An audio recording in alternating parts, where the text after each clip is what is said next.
Naisip mo na ba kung ano ang mangyayari kapag tuluyan kang naglaho sa buhay ng isang tao? Hindi ko ibig sabihin yung unti-unti lang na paglayo, kundi yung ganap na pagkawala. Walang text, walang tawag, walang kahit anong pakikipag-ugnayan. Ano nga ba talaga ang mararamdaman nila kapag wala ka na? Sa panahon ngayon, kung saan madalas hindi pinapahalagahan ng mga tao ang presensya ng iba, baligtarin natin ang sitwasyon. Maglaho ka at panoorin kung paano nagbabago ang mundo nila. Maligayang pagdating sa pinakamahalagang video na mapapanood mo ngayong araw. Kung naranasan mo nang magkaroon ng relasyon kung saan masyadong naging kampante ang isang tao at itinuring ka lang na parang option, para sa iyo ang video na ito. Tatalakayin natin ang isang makapangyarihang konsepto, kung ano talaga ang nararanasan nila kapag bigla kang naglaho sa buhay nila. Susuriin natin ang 10 matitinding emosyonal na yugto na pinagdadaanan nila kapag nawala ka. Sa pagtatapos ng video na ito, maiintindihan mo kung bakit minsan ang pinakamakapangyarihang hakbang ay ang lumayo at huwag nang lumingon. Kung handa ka nang tuklasin ang tunay mong halaga at ipadama sa kanila ang matinding pangungulila na hindi pa nila naramdaman, mag-iwan ng komento sa ibaba ng "Tapos na akong maging option", dahil pagkatapos nito, hinding-hindi ka na magiging isa muli. Manatili hanggang sa dulo para sa bonus na ika-10 emosyonal na yugto na siguradong ayaw mong palampasin. Kung handa ka nang baguhin kung paano kanila tinitingnan habang buhay, tapusin mo ang video na ito. Ngayon, simulan na natin. Una, ang sakit ng pagtatakwil. Dito nagsisimula ang lahat. Hindi nila kailanman inakala na bigla ka na lang maglalaho. Hindi talaga. Sa isip nila palagi kang nariyan. Ikaw ang laging gumagawa ng effort, nagbabalak ng mga plano, nagmamalasakit ng malalim. Ikaw ang naging matibay at palagi nilang maaasahan hanggang sa hindi na. Kapag naglaho ka, para itong biglang pagkabigla na hindi nila inaasahan. Alam mo ang kasabihang, hindi mo malalaman ang halaga ng isang bagay hanggang sa mawala ito. Eksaktong ganito ang nangyayari kapag naglaho ka. Heto ang katotohanan. Kapag inalis mo ang sarili mo sa buhay nila, hindi lang pisikal mong pagkawala ang masakit, kasama nito, inaalis mo rin ang lahat ng kinakatawan mo, ang ginhawa, ang kumpirmasyon, at ang palagiang presensya na kinalakihan nilang ipagwalang bahala. Bigla silang napipilitang harapin ang katotohanan ng pagkawala nila. Nararamdaman nila ang pagtatakwil, pero mas malalim ito kaysa sa simpleng pagtanggi. Isa itong matalim at personal na sugat dahil bigla nilang nare-realize na nawalan sila ng kontrol sa iyo. Ayaw man aminin ng mga tao, pero kapag alam nilang palagi kang mananatili, nagsisimula ka na lang tratuhin na parang backup plan. Isa ka na lang option, hindi prioridad. Kapag naglaho ka, binabawi mo ang safety net na inaasahan nila at doon nagsisimula ang pagkataranta para itong malayang pagbagsak. Akala nila pwede ka lang nilang baliwalain at ngayon naguguluhan sila. Paano ko hinayaan na mangyari ito? Paano ko nawala ang kontrol? Mas matindi ang sakit ng pagtatakwil kapag naging bukas ka sa emosyon. Tinake for granted nila ang pagmamahal at presensya mo. Iniisip na palagi ka namang nariyan kahit paano ka pa nila tratuhin. Baka nga iniisip pa nila na sila pa ang gumagawa ng pabor sa'yo dahil pinapanatili ka nila sa buhay nila.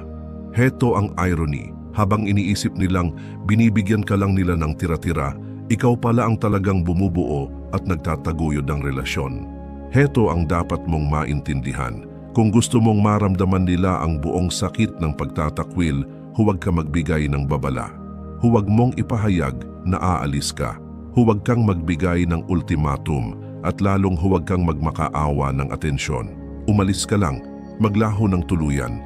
Kapag naglaho ka ng walang paliwanag, mas matindi ang tama dahil hindi nila ito nakita. Napipilitan silang suriin ang sarili nilang mga ginawa habang malinaw mong ipinapadala ang mensahe na tapos ka na sa kawalan ng respeto. Kapag lumayo ka, huwag ka nang lumingon. Mararamdaman nila ang sakit ng pagtatakwil at maniwala ka, tatama ito sa kanila nang hindi nila inaasahan. Ang taong inakala nilang kontrolado nila, ang taong palaging nananatili anuman ang mangyari, ay umalis na. Hayaan mo silang harapin ang mga natitirang epekto. Ikalawa, ang kawalan ng pangungulila sa iyo. Dito nagiging mas interesante ang lahat. Pagkatapos lumubog ang sakit ng pagtatakwil, may isa na namang damdaming sumusulpot, ang kawalan. Hindi nila inakalang mamimiss ka nila, hindi ba? Malamang kumbinsido sila sa sarili nila na hindi sila maaapektuhan kung umalis ka. Kapag umalis siya, lilipat lang ako sa iba, siguro ganun ang nasa isip nila. Pero ano ang nangyayari kapag tunay ka ngang naglaho? Nararamdaman nila ang kawalan at hindi ito basta simpleng kakulangan. Isa itong uri ng walang katuturan na kumakain sa loob nila. Dumadaan sila sa araw-araw nilang gawain gaya ng nakasanayan pero may kulang. Doon na sila tinatamaan, ikaw pala ang nagbibigay ng kahulugan sa kanilang routine. Ikaw ang nagdadala ng enerhiya, ng init, ng emosyonal na sandigan. Ngayon, wala ka na, kaya lahat nagiging hungkag at walang kulay. Kapag may taong hindi nagpapahalaga sa'yo, nakikita ka lang nila bilang parang ingay sa background. Iniisip nilang madali lang palitan ang koneksyong meron kayo. Pero eto ang hindi nila naiintindihan, walang makakapalit sa naibigay mo sa buhay nila. Maaring subukan nilang punan ng puwang na iyon gamit ang ibang tao, pero hinding-hindi iyon sasapat. May inialok kang hindi mapapalitan, isang enerhiya na ginawang mas magaan, mas maliwanag at mas buo ang mundo nila. Lalong lumalalim ang kawalan na iyon sa bawat araw na lumilipas. Siguro iniisip nilang kaya nila itong takasan sa pamamagitan ng ibang tao o sa pakikisama sa barkada. Baka rin naniniwala silang trabaho o libangan ang makakatulong sa kanila para makalimot. Pero nananatili ang emptiness na iyon, isang paulit-ulit na paalala ng nawala sa kanila. Masakit ito dahil hindi nila inakalang magiging ganoon sila kapuno ng kawalan kapag wala ka. Ito ang masakit na irony. Hindi ka nila pinahalagahan noong nariyan ka. Akala nila makakahanap sila ng mas mabuti o baka iniisip nila na mananatili ka naman palagi. Pero sa mismong sandaling nawala ka, biglang nagbago ang lahat.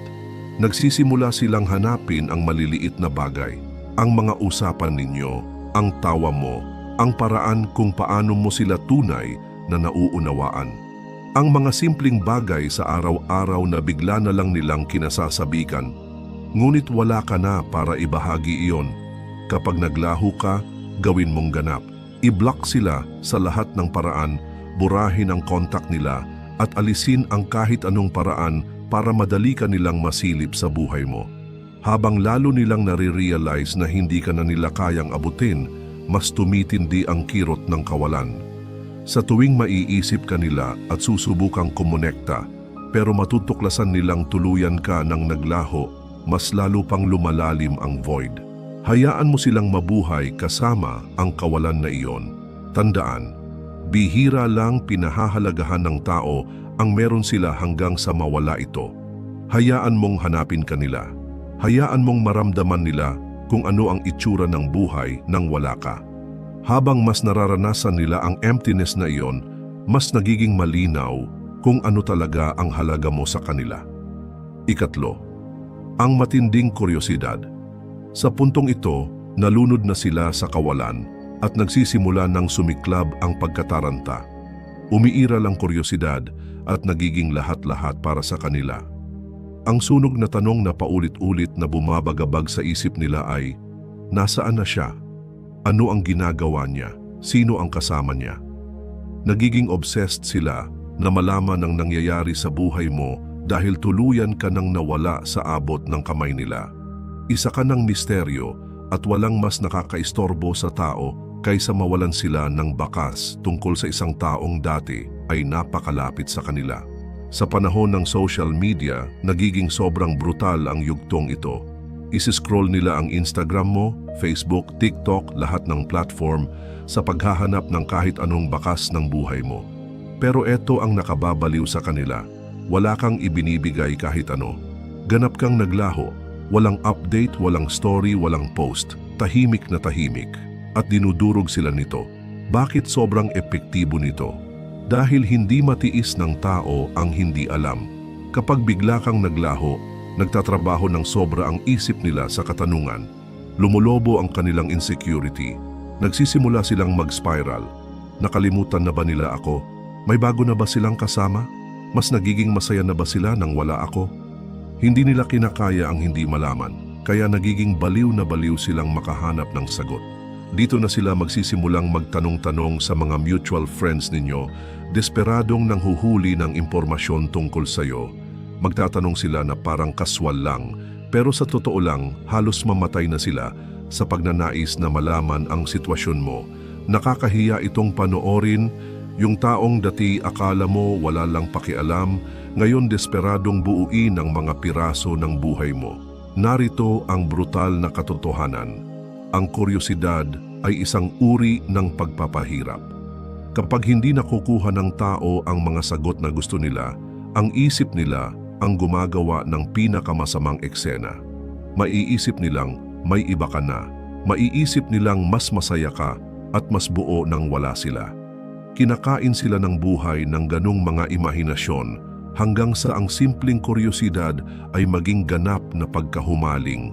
At heto ang maganda at malupit na irony, habang mas kaunti ang alam nila, lalo nilang gustong malaman. Nagiging ikaw ang tanging bagay na sumasakop sa isip nila. Para magamit ang kuryosidad nila laban sa kanila, maging multo ka. Maglaho ka rin sa digital world. Huwag kang mag-post ng kahit ano na pwedeng magbigay ng kahit maliit na clue tungkol sa buhay mo. Hayaan mong magtaka sila. Hayaan mong malunod sila sa sarili nilang isip, desperadong binabasa ang bawat posibilidad tungkol sa'yo.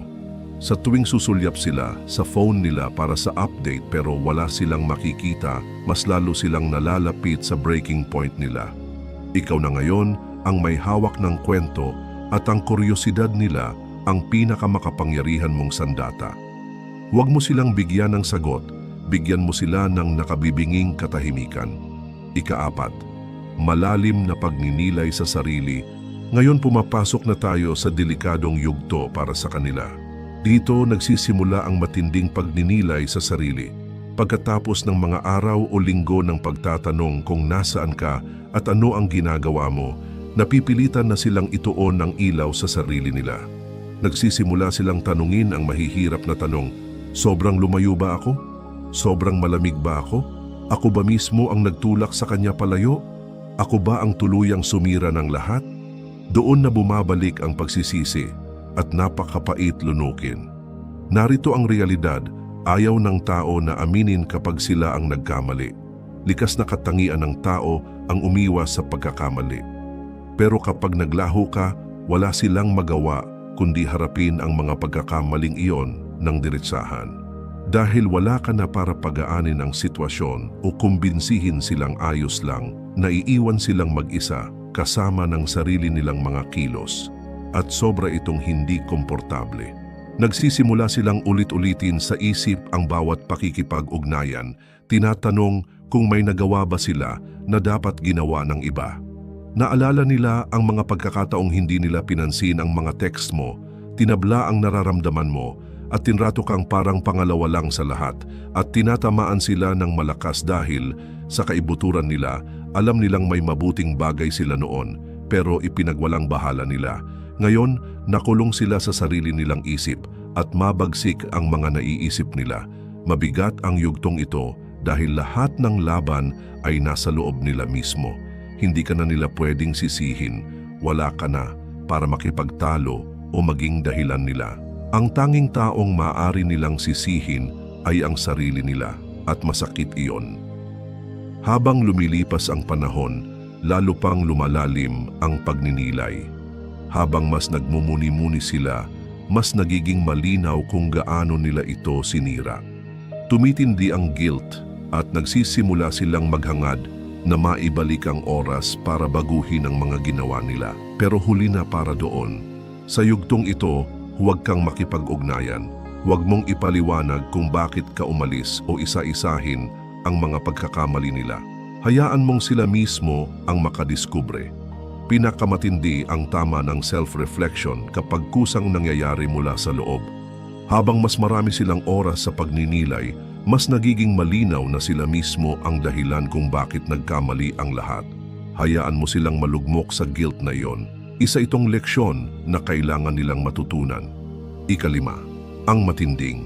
Pag nanasang habulin ka, ngayong sapat na ang oras na ginugol nila sa pagninilay, may nangyayaring pagbabago sa loob nila. Mula sa pagtatanong sa sarili, bigla silang napupunta sa desperadong kagustuhang mabawi ka. Baligtad na ang sitwasyon. Dati, ikaw ang laging nagbibigay ng effort, nagmamalasakit at humahabol. Ngayon sila naman, umiiral sa kanila ang matinding pagnanasang habulin ka. Hindi ka na nila matigil isipin, hindi sila mapakali sa kagustuhang makipag-ugnayan at hindi nila matantiya kung tuluyan na ba nilang sinayang ang pagkakataong maitama ang lahat. Unti-unti na silang nagpaparamdam, magsisimula sa mga text na iniisip kita, magla-like ng mga luma mong post sa Instagram o mag-iiwan ng comment para lang makita kung sasagot ka. At syempre, may darating na late night message matapos uminom, umaasang maibalik ang bagay na sila mismo ang nagwasak. Pero eto ang mahalaga, sila na ang humahabol ngayon. Mula sa pagtrato sa iyo bilang isang bagay na maaari nilang baliwalain, bigla silang naging desperado para mabawi ka. At dito, nasa iyo na ang lahat ng kapangyarihan. Ang pagnanasang habulin ka ay nagiging matindi, pero hindi mo kailangang sumagot. Sa totoo lang, huwag kang sumagot. Hayaan mong maramdaman nila ang desperasyon. Hayaan mong mag-isip sila kung naka-move on ka na ba. Habang mas sinusubukan ka nilang habulin, mas nare-realize nila na nawala na ang kontrol nila. Hindi na sila ang may hawak ng sitwasyon at iyon ang nagdadala sa kanila sa pagkabaliw. Kapag nagsimula silang humabol, huwag kang bibigay. Sa sandaling sumagot ka, babalik ulit sa kanila ang kapangyarihan. Pinaghirapan mong maibalik ang halaga mo, ngayon ang pinakahuling oras na dapat mong isuko ulit. Hayaan mong habulin ka nila, pero huwag mong gantimpalaan ang ginagawa nila. Ang katahimikan mo, ang pinakamalakas mong sandata. Hayaan mong maramdaman nila ang pagkadismaya ng gustong-gusto nila ang isang bagay, pero hindi na nila ito kayang makuha. Ika-6, ang laban sa pagitan ng ginhawa at pagsisisi. Nang una kang maglaho, maaring nakaramdam sila ng bahagyang ginhawa, parang unang sulyap ng kalayaan. Sinabi pa nila sa sarili nila, sa wakas, hindi ko na kailangan pagtiisan ang drama niya. At sandali, maaring gumaan nga ang pakiramdam nila. Pero heto ang katotohanan tungkol sa tinatawag nilang kalayaan. Ilusyon lang iyon, nakaka-excite sa simula, pero mababaw at panandalian lang. Lalabas sila kasama ang mga kaibigan, magsuswipe sa dating apps, at saglit nilang makukumbinsi ang sarili na ayos lang ang lahat. Pero sa sandaling mag-isa na sila, nakaupo sa tahimik na apartment o walang saysay na nag-i-scroll sa phone, doon na unti-unting sumisilip ang pagsisisi. Nare-realize nila na ang kalayaan ng wala ka ay wala palang laman. Ang mga taong inakala nilang makakapalit sa iyo ay pansamantala lang, mga mababaw na distraction. Para itong pag-inom ng alat na tubig habang uhaw na uhaw, akala mo makakagaan, pero lalo ka lang nauuhaw, lalo kang nagiging desperado at tuluyang nalunod sa pagsisisi. Mas masaklap pa sa panahon ngayon ng casual dating at hookups, madalas iniisip ng tao na ganun lang kasimple ang makalimot, isang swipe lang sa bago at tapos na. Pero hindi pala ganoon kadali. Mabilis nilang nadidiskubre na hindi mo mapapalitan ang isang taong nagbigay ng tunay na emosyonal na katatagan at malalim na koneksyon ng basta-bastang fling o walang saysay na relasyon. Ang katotohanan iyon, tinatamaan sila ng parang isang rumaragasang tren. Hayaan mong maranasan nila ang tinatawag nilang kalayaan. Huwag kang bumalik kapag nagsisimula ng sumilip ang pagsisisi. Hayaan mo silang manatili sa kawalan na inakala nilang magpapalaya sa kanila. Tandaan, ang ginhawang naramdaman nila sa simula ay panandalian lamang, pero ang pagkawala mo, iyon ang maghahatid ng multo ng pagsisisi na hinding-hindi nila inaasahan. Ikapito, ang pagnanais na maglaro ng laro. Kapag tuluyan ng lumubog ang pagsisisi, nagsisimula na silang magpanik. Desperado na silang makuha muli ang kontrol sa sitwasyon, pero wala silang alam kung paano.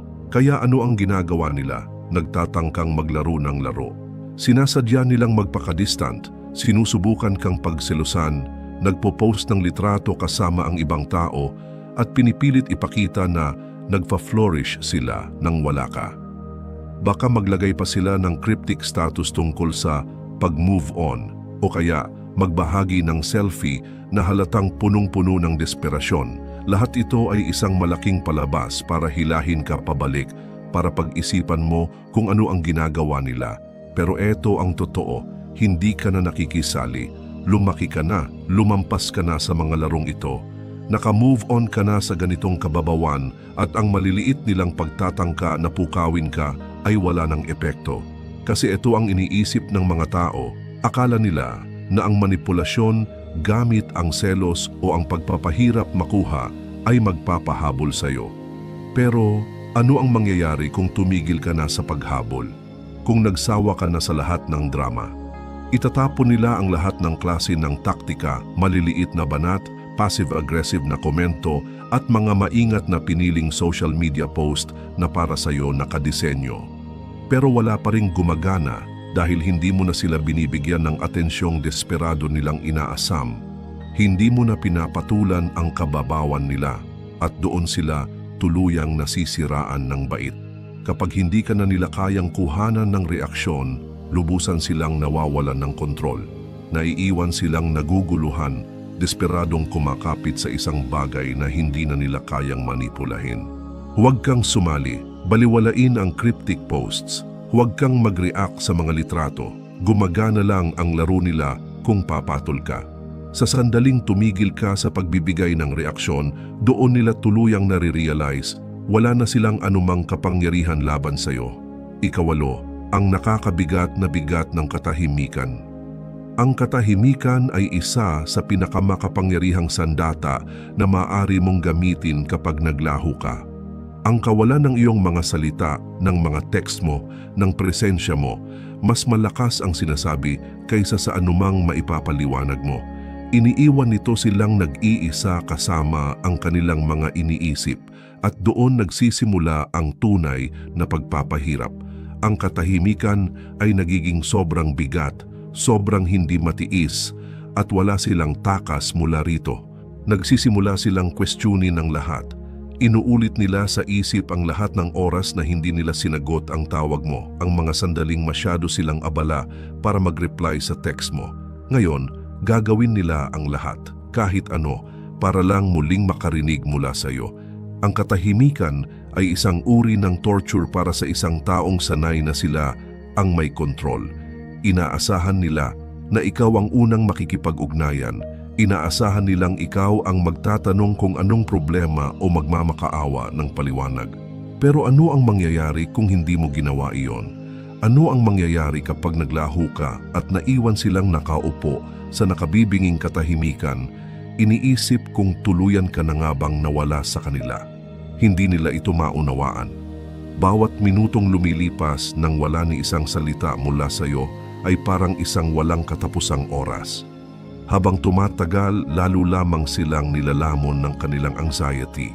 Nabubuhay tayo sa mundong laging puno ng komunikasyon, mga text, tawag, notification, instant gratification. Inaasahan ng lahat ang agarang sagot. Kapag hindi mo iyon ibinigay, nagkakagulo ang isip nila. Sanay sila sa ingay ng isang relasyon, ang palitan ng salita, kahit ang mga pagtatalo.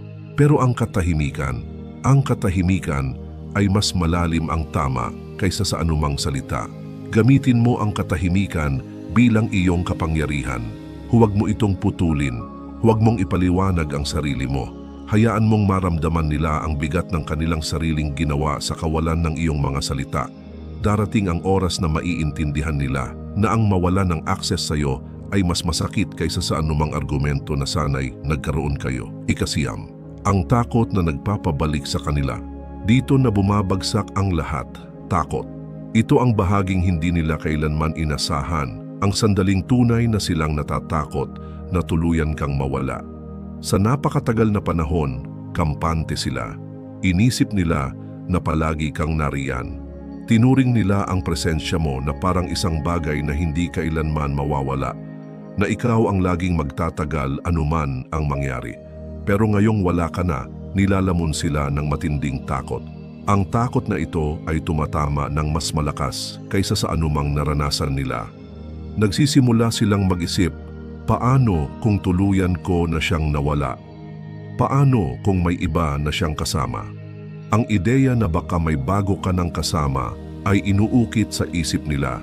Iniisip nila na baka tumatawa ka na kasama ang iba, gumagawa ng mga alaala na dati ay kayo lang ang may ganon, at hindi nila matanggap ang imaheng iyon.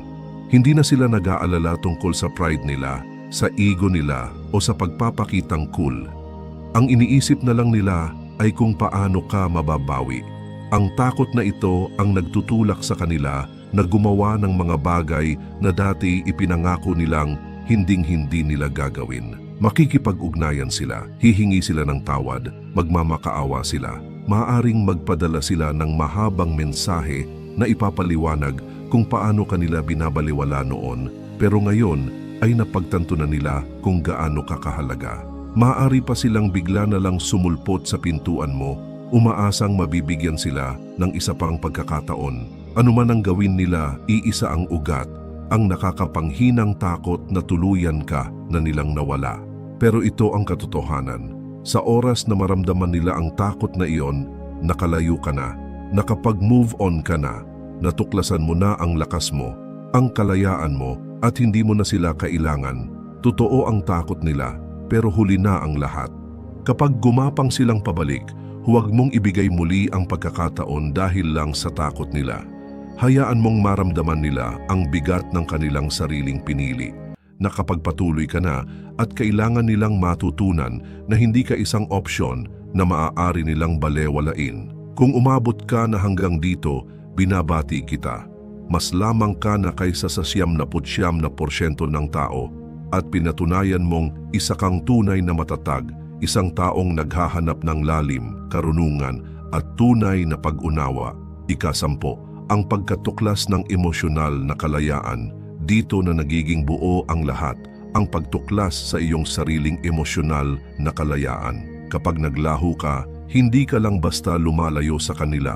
Lumalakad ka papunta sa sarili mong kalayaan, sa sarili mong linaw at sa sarili mong kapayapaan. Sa maraming relasyon, masyado tayong nalulubog sa kagustuhang pasayahin ang kabilang tao at patunayan ang ating halaga, kaya nakakalimutan natin ang sariling pangangailangan. Nalilimutan natin na nasa atin ang kapangyarihang pumili, lumayo at humingi ng mas nararapat. Pero kapag naglaho ka, kapag nabawi mo ang iyong espasyo, nakikita mo ang lahat ng may malinaw na pananaw. Hindi mo na hinahanap ang kanilang validasyon. Wala ka nang pakialam kung ano ang iniisip nila, ano ang nararamdaman nila, o ano ang gusto nila. Natuklasan mo na ang kaligayahan mo ay hindi nakadepende sa kanila. At ang pagkakatuklas na iyon, ang pinakamakapangyarihang bagay na maaari mong maranasan. Ito ang iyong emosyonal na kalayaan. At ang pinakamaganda, ramdam nila ito mula sa iyo. Naiintindihan nila na hindi ka na ang parehong tao na nakilala nila noon. Mas malakas ka na, mas matalino at mas may tiwala sa sarili. Ramdam nila na nalampasan mo na sila, na hindi mo na sila kailangan para maramdaman mong buo ka. Dito na tuluyang nagbabago ang takbo ng lahat. Habang sila ay nananatiling nakatali sa parehong luma at paulit-ulit na pattern, ikaw ay nagbago. Nakalaya ka na mula sa siklo ng paghahanap ng validation at ngayon wala nang bigat ang kanilang opinyon sa mundo mo. Yakapin mo ang iyong emosyonal na kalayaan. Labanan ang malakas na hatak ng mga lumang gawi. Huwag mong ibigay sa kanila ang kasiyahang isipin na kontrolado pa rin nila ang kaligayahan mo. Nalampasan mo na ang dinamiko na iyon at ang pagbabagong ito ang pinakamalaking panalo mo.